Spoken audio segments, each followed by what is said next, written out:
اگر اپنی زندگی میں آپ احتساب کریں، اپنا ہی محاسبہ کریں کہ میں جوانی سے لے کر اب تک جتنے کام کیا ہوں، کوئی کام ایسا ہے جو خالص اللہ کے لیے کیا ہو؟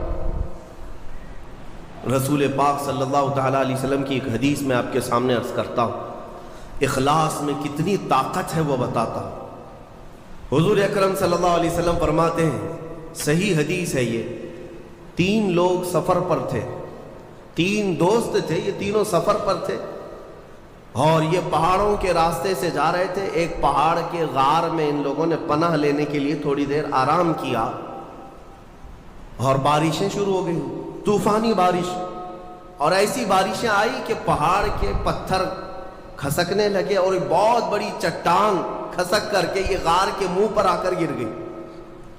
غار بند اور یہ اندر 3 بیٹھے ہوئے ہیں، ہاتھ کے ہلانے سے تو پتھر جانے والا نہیں، ایک بڑی چٹان گر کر کے بند ہو چکی، ان کی قبر وہیں بننے والی۔ 3 لوگ ہلا کر کے کیا ہٹا سکتے تھے؟ اب تینوں لوگوں نے کیا کیا؟ میرے آقا صلی اللہ علیہ وسلم فرماتے ہیں تینوں رونے لگے کہ اب ہماری موت یہیں پر ہونے والی ہے، ختم ہے، لیکن اس سے پہلے چلو اللہ کی بارگاہ میں اپنی زندگی کی کوئی ایسی چیز ہو جو تم نے خالص اس کے لیے کیا تھا، اس نیکی کو وسیلہ بنا کر کے دعا کرتے ہیں، دیکھتے ہیں پتھر ہٹتا ہے کیا۔ تو تینوں نے اپنی اپنی زندگی کی ایک ایک چیزیں شمار کرنا شروع کیا۔ توجہ چاہتا ہوں، پہلے ایک بندہ سجدے میں گرتا ہے اور عرض کرتا ہے، مولا تو جانتا ہے میری ایک بوڑھی ماں تھی، ماں کی خدمت بہت کیا کرتا تھا، ماں کی بہت تعظیم کرتا تھا۔ ایک دن رات کو جب میں گھر پہنچا تو میرے پاس صرف 1 روٹی تھی اور تھوڑا سا دودھ تھا۔ میرے گھر کے کئی بچے تھے، بچے بھی بھوکے تھے، لیکن میری ماں بوڑھی تھی، تو میں جب بھی گھر رات کو پہنچتا پہلے اپنی ماں کو کھلاتا، اس کے بعد اپنے بچوں کو کھانا دیتا۔ اس دن ایسا ہوا کہ میرے پاس صرف 1 روٹی اور تھوڑا سا دودھ تھا، ماں بھی بھوکی تھی اور بچے بھی۔ بچے آ کر لپٹ گئے، کہنے لگے کہ ہمارے لیے کھانا، بھوک کی شدت ہے۔ میں نے بچوں کو تھوڑی دیر کے لیے بٹھایا گھر کے باہر اور اس روٹی کو چور کر دودھ میں اپنی بوڑھی ماں کو کھلایا۔ میری بوڑھی ماں جو بھوکی تھی وہ پوری روٹی کھا گئی اور پورا شکم سیر ہو کر وہ دعا کرتے ہوئے سو گئی۔ اس رات کو میں بھی بھوکا رہا، میرے بچے بھی بھوکے رہے، ہمارے گھر میں اس کے علاوہ کوئی کھانا نہیں تھا۔ اے رب ذوالجلال، میں نے اپنی ماں کے ساتھ یہ جو حسن سلوک کیا خالص تجھے راضی کرنے کے لیے، خالص تجھے راضی کرنے کے لیے۔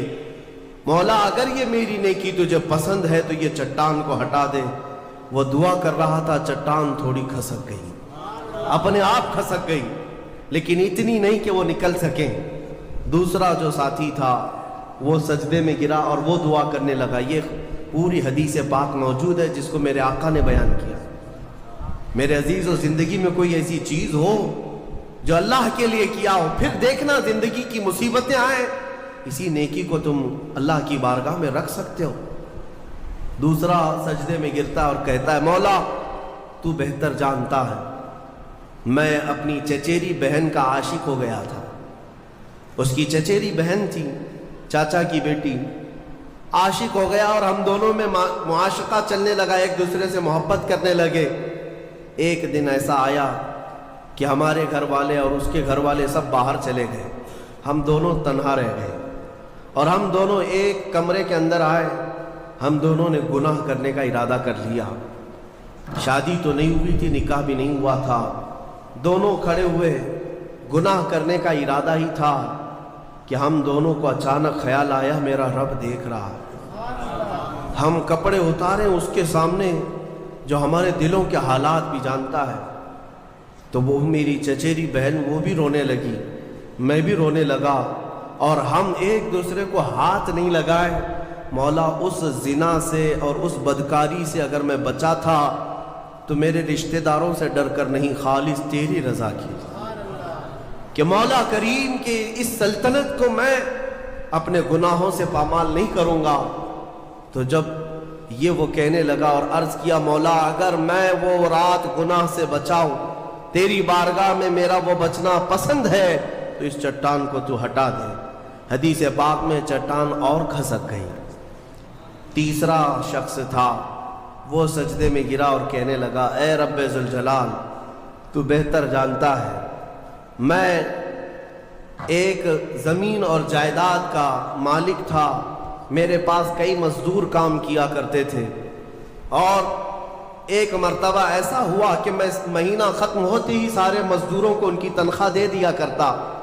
ایک مزدور ایسا ہے جو اپنی تنخواہ لیے بغیر چلا گیا، ایک مزدور تنخواہ لیے بغیر چلا گیا، اور اس کی تنخواہ میں نے سنبھال کر رکھی اور اس سے ایک بکری خرید لیا۔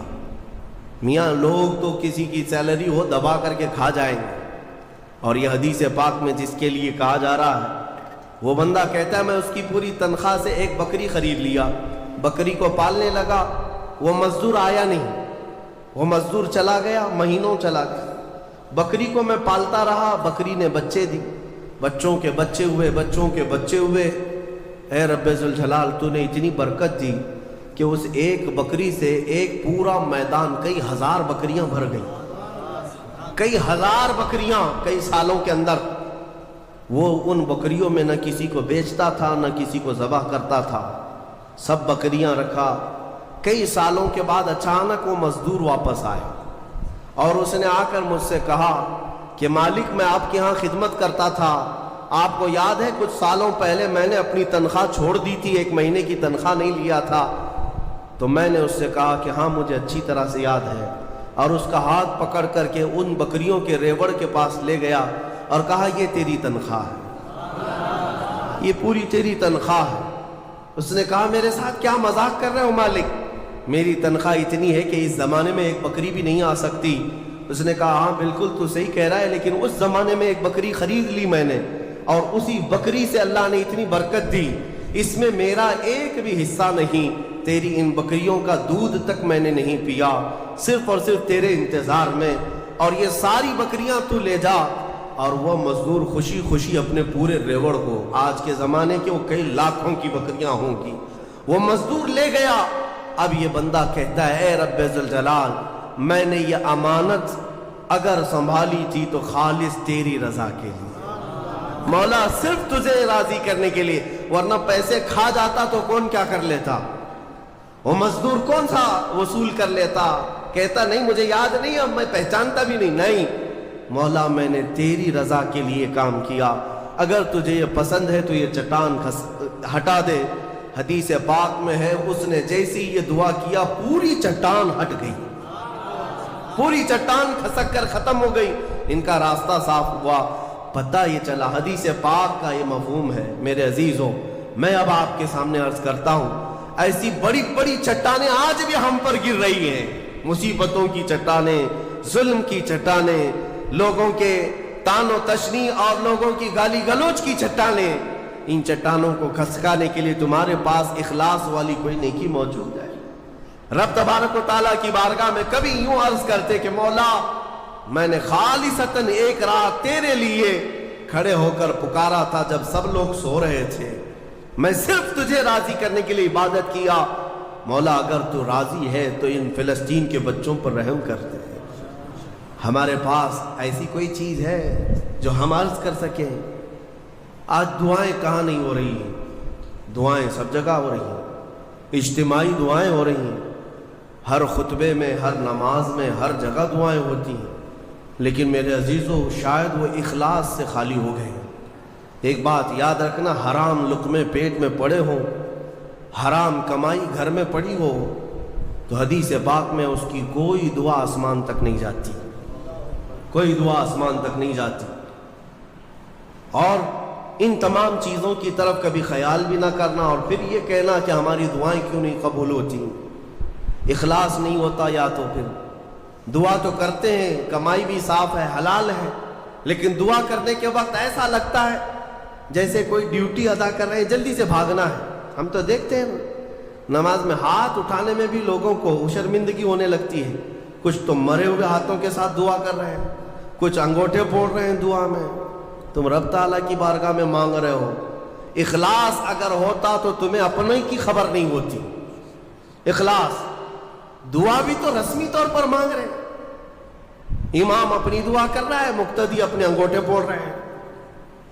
یہی تو چل رہا ہے.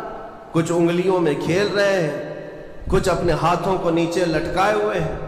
میرے آقا صلی اللہ تعالیٰ علیہ وسلم جب دعا کرتے ہیں, صحابہ کہتے ہیں کبھی کبھار حضور روتے ہوئے اتنی بلند ہاتھ اٹھا لیتے کہ حضور کے بغلوں کی سفیدی نظر آتی تھی. خانہ کعبہ کے پاس حرم پاک میں کبھی حضور دعا کرتے ہیں. میرے عزیزو, دعا ایک طرح سے بھیک مانگنا ہے, اور وہ بھی پروردگار عالم کی بارگاہ میں. اور تمہارے انداز دیکھے جاتے ہیں, تمہارا اخلاص بھی دیکھا جاتا ہے. مانگنے میں ہی تم سیریس نہیں ہو, صرف رٹی رٹائی ہوئی چیزیں بولے جا رہے ہو. یعنی کسی نے یاد کرا دیا بس وہی بولے جاؤ. تمہارا دل کب کہہ رہا ہے, دل کی حضوری کے ساتھ کب کہہ رہے ہو. کچھ چیزیں خاص ہیں, صغیرہ کبیرہ ہمارے معاف کر دیں, اس کو پتہ ہی نہیں صغیرہ کون ہے کبیرہ کون ہے. یہ تو رٹی ہوئی چیزیں بولے جا رہے ہو. اے اللہ ہمارے صغیرہ کبیرہ معاف کر دے. کیا ہے صغیرہ کبیرہ, کچھ پتہ نہیں, مولوی صاحب نے سکھایا تھا. دل کا جب حضور نہیں, دل کا اخلاص نہ ہو تو پھر کیا چیز مانگ رہے ہو اللہ کی بارگاہ میں. اخلاص یہ سب سے بڑی طاقت ہے. اگر یہ نہیں ہے تو عبادتوں کی جان ہی نہیں ہے. عبادتوں کی جان ہی نہیں ہے. عبادتوں کی جان اخلاص ہے. یہاں تک کہ امام غزالی رحمۃ اللہ تعالیٰ علیہ نے ایک واقعہ ایسا بھی لکھا ہے, وہ پڑھنے کے بعد مجھے بڑی حیرت ہوتی ہے. ایک بزرگ تھے, 30 سال تک انہوں نے پہلی صف میں کھڑے ہو کر نماز ادا کی. 30 سال تک ایک بھی نماز ان کی تکبیر اولا بھی نہیں چھوٹی امام کے پیچھے. تکبیر اولا, امام جب پہلی تکبیر باندھ رہا ہے اس تکبیر میں وہ حاضر رہتے تھے. جماعت تو دور کی بات ہے, چھوٹنا, پہلی تکبیر کبھی نہیں چھوٹی 30 سال تک. 30 سال کے بعد ایک دن ایسا اتفاق ہوا کہ وہ مغرب میں لیٹ ہو گئے, 1 رکعت ہو گئی تھی. اور 30 سال کے بعد صفیں بھر گئی تھی, پیچھے جگہ ملی. وہ آئے اور کہا آج اگر میں پیچھے نماز پڑھوں گا سب گھوم گھوم کے مجھے دیکھیں گے. 30 سال سے جو پابند تھا کہاں گیا کہاں گیا, ہوتا یہی ہے سب. وہ شرمندگی کے مارے کہ لوگ مجھے دیکھیں گے کیا سوچیں گے, گھر چلے گئے. گھر جا کر مغرب پڑھ لی. عشاء میں آنے میں پھر ڈر لگنے لگا کہ اب تو پوری نماز میں ہی نہیں گیا تھا, لوگ سوچیں گے. 30 سال کے بعد پہلی نماز آپ کی نہیں ہوئی ہے, کہاں گئے تھے کہاں گئے. عشاء میں بھی نہیں آئے, عشاء میں بھی نہیں آئے. اس زمانے میں ایک بڑے کامل بزرگ تھے, ان کو خبر کی گئی آج ایک بڑا حادثہ ہو گیا ہمارے شہر میں. کہا کیا ہے, کہا فلاں بزرگ جو 30 سال سے مسجد میں تکبیر اولا کی بھی پابندی کرتے تھے آج وہ غائب ہے. تو اس بزرگ نے فرمایا چلو ہم ملتے ہیں. جا کر کے ملے کہ کیا ہے, طبیعت خراب ہو گئی, علیل ہو گئی, کیا ہوا. انہوں نے کہا کچھ ہوا نہیں, لیکن تھوڑا سا لیٹ ہو گیا مغرب میں, اور پھر پیچھے جگہ مل گئی 5-6 صفوں کے پیچھے. میں نے یہ سوچا کہ لوگ بعد میں کیا کہیں گے, لوگ کیا کہیں گے کہ اتنے سالوں کی پابندی کے بعد آج تمہاری پہلی صف بھی نہیں ہوئی, پہلی تکبیر بھی نہیں. اس بزرگ نے کہا کس سے, 30 سال کی پابندی کرنے والے سے. کہا میاں جاؤ پچھلے 30 سال کی پوری نمازیں قضا کر لو, واپس دوبارہ پڑھ لو, اعادہ کرو. اس لیے کہ 30 سال جو تو نے پابندی کی نمازوں کی, وہ تو یہی سوچ کر کے کہ لوگ کیا کہیں گے. آج تیرے دل میں یہ جو خیال آیا کہ لوگ کیا کہیں گے مغرب کے پیچھے ہو جانے سے, اس کا مطلب ہے کہ 30 سالوں تک جو تو نے پابندی کی یہ لوگوں کے لیے کیا, اللہ کے لیے نہیں. جاؤ واپس لوٹاؤ 30 سال کی نماز سے. رونگٹے کھڑے ہو جاتے ہیں جب میں یہ پڑھا. واقعی میرے عزیزوں, اس بات کا خیال بھی نہیں آنا چاہیے ہمیں عبادتوں میں کہ لوگ ہمیں کیا کہیں گے. اللہ رب العزت کا ذکر ایسے کرو کہ مدہوش ہو جاؤ, صرف میرا مولا مجھے دیکھ رہا ہے, دنیا کیا کہہ رہی اس سے ہمیں کیا غرض ہے. آج یہی بیماری نے بہت ساری عبادتوں میں ہمارے خلل ڈال رکھا ہے, خلل ڈال رکھا ہے. تمہارے سنتوں سے دور ہونے کا ایک بڑا سبب بھی یہی ہے کہ لوگ کیا کہیں گے.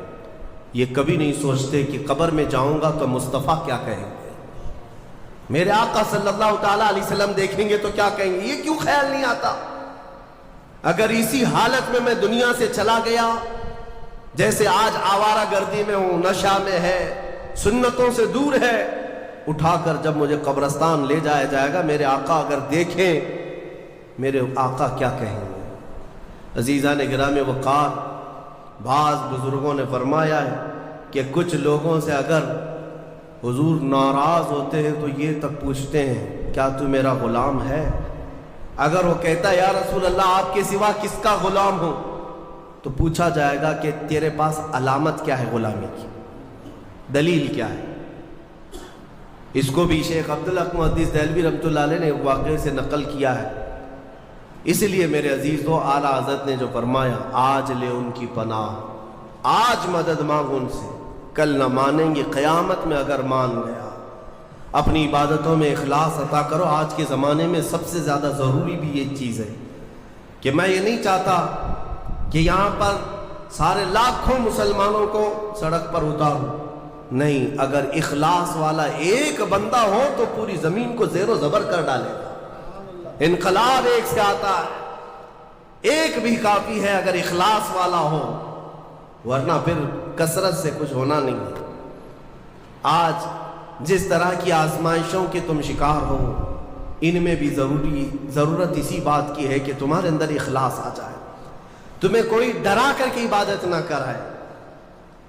اور میں تو شروع سے کہتا بھی تھا، آج کئی جگہوں پر بچوں کی بھی تربیت کے لیے، مدرسوں میں بھی، شاید آج سے 10 سال پہلے ہی حافظ صاحب سے بھی جانتے ہو، کیمرے لگائے جاتے ہیں کہ بچے کچھ غلط نہ کریں۔ ٹھیک ہے، نگرانی کے لیے جہاں تک ہے میں اس کا مخالف نہیں ہوں، لیکن ان کے دلوں میں اس بات کا اگر خوف ہے کہ استاد دیکھ رہے ہیں، مجھے جلدی نماز کے لیے جانا ہے، ایک نہ ایک دن تو کیمرہ بند ہوگا، کیمرے کے باہر بھی تو آئے گا، اس دن کیا کرے گا؟ اپنی اصلیت پر آ جائے گا۔ یہاں کوئی کیمرہ نہیں ہے، آزاد رہو، کھل کر کے رہو۔ مطلب یہ ہے کہ تم اس کو کیمرے کا عبادت گزار بنائے، اللہ کا نہیں۔ تربیت وہ ہونی چاہیے جو محبوب الہی نے فرمایا۔ ایک شخص آیا محبوب الہی سے پوچھنے لگا کہ حضور کبھی کبھار تو گناہ کرنے کی اجازت مل جانی چاہیے۔ آپ نے فرمایا کیوں نہیں، ملنا تو چاہیے۔ وہ خوش ہو گیا، کیا گناہ کرنے کی اجازت ملتی ہے؟ کہا بالکل ملے گی میری طرف سے۔ خوش ہو گیا، کہا کہ حضور بتائیے کیا ہے، کیسے کر سکتے ہیں؟ کبھی کوئی کبھار چھٹی تو ہونی چاہیے گناہ کرنے کے لیے، ہفتے میں ایک بار، مہینے میں ایک بار۔ محبوب الہی نے فرمایا بالکل، 2 شرطیں ہیں میری، اگر وہ پورا کر لے تو تجھے اجازت ہے میری طرف سے گناہ کرنے کی۔ کہا بتائیے۔ محبوب الہی نے فرمایا پہلی شرط یہ ہے کہ جب گناہ کرنا ہو تو اللہ کی زمین سے باہر نکل کر کرنا، اس کی سلطنت سے باہر جا کر کرنا، جہاں اس کی سلطنت نہ ہو وہاں جا کر گناہ کرو، شوق سے کرو۔ اس نے کہا حضور کوئی ذرہ ایسا ہے جو میرے مولا کی سلطنت سے خالی ہے؟ کوئی ایسی جگہ ہے جو اللہ کی خدائی سے خالی ہے؟ پھر اس کے بعد اس نے کہا یہ تو ممکن نہیں کہ اللہ کی زمین سے باہر جاؤں، اس کی سلطنت تو ان کہکشاؤں میں بھی ہے جہاں ہماری بھی پہنچ نہیں، اور رب تبارک و تعالیٰ ہی کی سلطنت میں ہے سب۔ پھر اس نے کہا دوسری شرط آپ کی؟ محبوب الہی نے فرمایا جب گناہ کرنے کا ارادہ ہو تو وقت دیکھ لینا، اس وقت گناہ کرنا جب تیرا رب سو رہا ہو۔ اس نے کہا حضور یہ کیسی شرط ہے؟ میرا مولا تو وہ ہے لا تأخذہ سنۃ ولا نوم، میرا رب وہ ہے جسے نہ اونگ آتی ہے نہ نیند آتی ہے، وہ پوری کائنات کے لیے حی اور قیوم ہے۔ تو محبوب الہی نے کہا ظالم، جب تجھے یہ دونوں باتیں معلوم ہیں کہ تو اس کی سلطنت سے باہر نہیں جا سکتا اور اس کی غفلت کا ایک لمحہ کیا ایک آن بھی نہیں آ سکتی، تو کیا تجھے اس بات کی شرم نہیں آتی کہ اسی کی زمین پر اسی کے دیکھنے کی حالت میں گناہ کروں؟ یہ کیسے ممکن ہے کہ تجھے تیری ماں دیکھ رہی ہو، تیرا باپ دیکھ رہا ہو اور تو اس وقت ننگا ہو رہا ہو؟ تو اپنے گھر میں اپنے ماں باپ کے سامنے ننگا نہیں ہوتا تو اس پروردگار عالم کی بارگاہ میں اس کی نافرمانی کے لیے کیسے گناہ کر لے گا؟ زمین اس کی، سلطنت اس کی، اس کا کھا رہا ہے، اس کا پی رہا ہے، اس کی ہوائیں استعمال کر رہا ہے، ساری نعمتیں اسی کی دی ہوئی ہیں، اور تو کہتا ہے کہ گناہ کی اجازت چاہیے۔ اور پھر اللہ رب العزت ایک آن کے لیے بھی جب غافل نہیں ہے تو کیا اس بات کی شرم نہیں آتی کہ رب تعالیٰ دیکھ رہا ہو اور اس وقت تم گناہ کر رہے ہو؟ عزیزان گرامی، یہی وہ عبادت کا اعلیٰ درجہ ہے جو محبوب الہی نے سکھایا کہ کسی کے اندر یہ دو تصور آ جائیں کہ میرا مولا ہر گھڑی مجھے دیکھ رہا ہے اور میں جہاں جاؤں گا اسی کی سلطنت میں جاؤں گا، یہ اخلاص ہے۔ پھر یہ عبادتوں کی جان ہے، پھر دیکھنا آپ کی عبادتوں میں لطف کیسا آئے گا اور مزہ کیسا آئے گا، عبادتوں کا طور طریقہ ہی بدل جائے گا۔ ہاں، یہاں آ کر کے پھر نماز میں حساب کتاب نہیں شروع کریں گے، نماز میں آ کر کے بازار کی باتیں تمہارے دماغ میں نہیں گھومیں گی، امام پتہ نہیں کیا پڑھ رہا ہے، مقتدی کہیں اور پہنچا ہوا ہے۔ یہ کیوں ہو رہا ہے؟ اخلاص نہ ہونے کی وجہ سے، دل کے اندر اخلاص نہیں، خالص اللہ کے لیے کرے۔ حضرت حاتم اصم بڑے بزرگ ہیں، اور وہ نماز کے لیے کھڑے ہوتے تو ان کے بدن کے جو بال ہیں نا وہ اتنے کڑک ہوتے تھے کہ کپڑے سے باہر آ جاتے تھے، رونگٹے ان کے جو کھڑے ہوتے کپڑوں سے باہر آتے تھے، ان کا جسم پیلا پڑ جاتا تھا۔ جب اذان ہوتی تھی تو ان سے پوچھا گیا کہ آپ اتنا کیوں ڈرتے ہیں؟ کہتے ہیں دنیا والے بادشاہ اگر طلب کے لیے بلا لے تو ڈر ڈر کر کے جاتے ہیں کہ میرا کیا حساب ہونے والا ہے، اور وہ شہنشاہ اعظم جب بلا رہا ہے تو میرا دل خوف سے لرز جاتا ہے کہ اب میرے ساتھ کیا ہونے والا ہے۔ وہ میرے ایک لمحے سے بھی غافل نہیں۔ بادشاہوں کو ہیلے بہانے کر کے تم بچ تو سکتے ہو، اس کی بارگاہ میں کہاں بچو گے؟ اور پھر حاتم اصم سے پوچھا گیا آپ عبادت کیسے کرتے ہیں؟ وہ کہتے ہیں میں جب نماز کے لیے کھڑا ہوتا ہوں تو تصور میرا یہ ہوتا ہے کہ ادھر بھی دوزخ ہے، ادھر بھی دوزخ ہے، دونوں طرف گڑھے ہیں اور سامنے جنت ہے، اللہ رب العزت کی رضا ہے اور پیچھے ملک الموت انتظار میں ہے۔ اس تصور کے ساتھ میں نماز پڑھتا ہوں کہ اگر ہلوں گا تو ادھر جہنم کا گڑھا ہے، ادھر ہل گیا تو ادھر جہنم کا گڑھا ہے، مجھے بڑھنا ہے میرے مولا کی رضا کی طرف، اور ملک الموت اتنے قریب آ کر کھڑا ہے کہ گردن پہ ہاتھ رکھا ہے، اس لیے میں اپنی ہر نماز کا ہر سجدہ آخری سمجھتا ہوں، اس کے بعد شاید ملک الموت مجھے اٹھا لے۔ تو جب میں سجدے میں جاتا ہوں تو مولا کو منائے بغیر اٹھتا نہیں کہ مولا ہو سکتا ہے اس کے بعد پھر میرا سجدہ ہو یا نہ ہو، اسی سجدے میں تو مان جا مجھے مغفرت فرما دے۔ یہ نمازوں کا بھی طریقہ ہے، یہی اخلاص ہے۔ اللہ کریم ان سب کی حفاظت فرمائے، ہمارے اس شہر میں امن و امان عطا فرمائے، ہم